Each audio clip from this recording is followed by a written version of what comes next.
ഈ ആൾക്കാരെ പ്രത്യേകം അഭിനന്ദിക്കുക. കാരണം ഇവർ ചെയ്യേണ്ട രീതി ചെയ്തു. അവരുടെ പൾസ് കറക്റ്റ് അവർ പറഞ്ഞു, അവർ പേസ് കൂട്ടി. എന്നിട്ടും ഇദ്ദേഹത്തിൻ്റെ പൾസ് ആയിട്ടില്ല, നല്ല സ്പീഡിലാണ് ഓടി. അപ്പോൾ ഇദ്ദേഹം താഴത്തെ ലെവലിൽ ഇപ്പോൾ ഇതിൻ്റെ കൂടെ ഇത്രയും പൾസില്ലാതെ, അതായത് ഇദ്ദേഹത്തിൻ്റെ ലെവലിലുള്ള പൾസിനേക്കാൾ കൂടിയ പൾസുള്ള ഒരാൾ ഇദ്ദേഹത്തിൻ്റെ കൂടെ ഓടിയാൽ കൂടെ ഓടുന്ന ആൾ ഇമ്പ്രൂവ് ചെയ്യും, ഇദ്ദേഹത്തിൻ്റെ പൾസ് എപ്പോഴും താഴെ കിടക്കും. അപ്പോൾ ഇമ്പ്രൂവ്മെൻ്റ് ഇല്ലാതെ നമ്മൾ നമ്മുടേതായ രീതിയിൽ പോകണം. നമുക്ക് 150 പൾസ് ആവറേജ് കിട്ടുന്ന രീതിയിൽ നമ്മൾ പൊയ്ക്കൊണ്ടിരിക്കണം. കൂടെ ഉള്ളവർ ആ ഇതിൽ വരുന്നില്ല എന്ന് പറഞ്ഞാൽ അവരും ഇമ്പ്രൂവ് ചെയ്യും. കാരണം അവർ 150 പൾസ് കിട്ടാൻ കുറച്ച് സ്പീഡ് കൂട്ടേണ്ടി വരും. ഇദ്ദേഹം സ്പീഡ് കുറച്ചാൽ കൂടും, 150 പൾസ് കിട്ടുന്നില്ല. അപ്പോൾ കുറച്ചുകൂടെ പേസ് കൂട്ടി പോകണം കേട്ടോ, സ്ലോ കണ്ടിന്യൂസിൽ.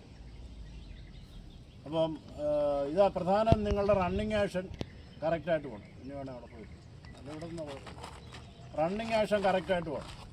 ഏത് നേരം നിങ്ങൾ നടക്കുമ്പോഴോ ഓടുമ്പോഴോ എല്ലാം നിങ്ങളുടെ ആക്ഷൻസ് കറക്റ്റാണ്. നിവർന്ന് നടക്കണം, നിവർന്ന് ഓടണം.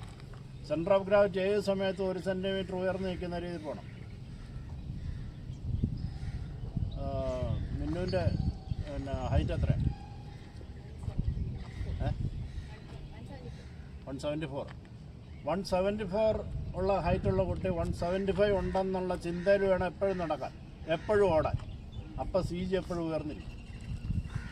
മനസ്സിലാകുന്നുണ്ടോ? നിങ്ങൾ ഒരിക്കലും ഇങ്ങനെ ഒടിഞ്ഞു തുടങ്ങി നിവർന്ന് നടക്കണം. ഹൈറ്റുള്ളത് എപ്പോഴും ഈ നമ്മുടെ പേഴ്സണാലിറ്റി വർദ്ധിപ്പിക്കും. എന്തുകൊണ്ടാണ് ഈ മോഡലിങ്ങിന് പോകുന്നവരെല്ലാം ഭയങ്കര ഹൈറ്റുണ്ട്. പെണ്ണുങ്ങളൊക്കെ 180 സെൻറ്റിമീറ്റർ ഹൈറ്റാണ്. മോഡലിങ്ങിന് പോകുന്ന പെണ്ണുങ്ങളെ ആണുങ്ങളെ കണ്ടിട്ടുണ്ടോ? എല്ലാവർക്കും നല്ല ഹൈറ്റാണ്. ഉയർന്ന് നടന്നാൽ നമ്മുടെ സെൻറ്റർ ഓഫ് ഗ്രാവിറ്റി എപ്പോഴും ഉയർന്നു. ആ രീതി വേണം നിങ്ങൾ ഓടുന്നുള്ളൂ, നടക്കുമ്പോഴും ഓടുമ്പോഴില്ല. പേഴ്സണാലിറ്റി ഇമ്പ്രൂവ് ചെയ്യും കേട്ടോ. എനിക്ക് ഓട്ടത്തിൽ ഇന്നത്തെ ഓട്ടം നല്ല രീതിയിൽ ചെയ്ത ആൾക്കാരാണ്. ഒരു ആ പയ്യനും ചെയ്തു, ഇവർ രണ്ടുപേരും ചെയ്തു. ബാക്കിയുടെയൊക്കെ കുഴപ്പമില്ല. ഇതാ പുതിയ അല്ലേ, കുറച്ച് സ്ലോയാണ്. ഉഴപ്പേത് ഒന്നോ ആറെന്തോണം കുറവ് ആ രീതി. തൻ്റെ ഓട്ടത്തിൽ തെറ്റുണ്ട്. ഞാൻ പറഞ്ഞതാണ്, നീ ലിഫ്റ്റ് ചെയ്തു. ബാക്കി ഓട്ടം ഇവന് ഓടി, പക്ഷേ ഇവൻ്റെ ആക്ഷൻ മുഴുവൻ തെറ്റാണ്. അങ്ങനെ പോവുകയും അത് തന്നെയല്ല നിവർന്ന് ഓടുന്നത് കേട്ടോ. ഈ പോയിൻ്റായിരുന്നു റണ്ണിങ്ങിൽ കൈയുടെ ആക്ഷൻ തെറ്റുണ്ട് കേട്ടോ.